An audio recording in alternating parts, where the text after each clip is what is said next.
वो 7 समुंदर का मालिक होकर भी हमारे एक आंसू के कतरे से प्यार करता है। वो आजमाएगा दुनिया की हर मोहब्बत देकर, फिर कहेगा बता कौन है तेरा मेरे सिवा। तुम बस अपनी दुआओं पर यकीन रखो, रास्ता निकालना अल्लाह का काम है, तुम्हारा नहीं। बंदा कितना भी अमीर क्यों न हो, वो कभी भी गुजरे हुए वक्त को खरीद नहीं सकता। अपनी खुशी के लिए किसी दूसरे की खुशी खाक में मत मिलाओ। तुम्हारी वो खुशी बेकार है जिसके पीछे किसी के आंसू हो।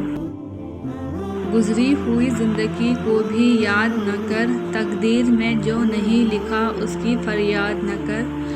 जो होगा वो होकर ही रहेगा, तू कल की फिक्र में आज की हंसी बर्बाद न कर।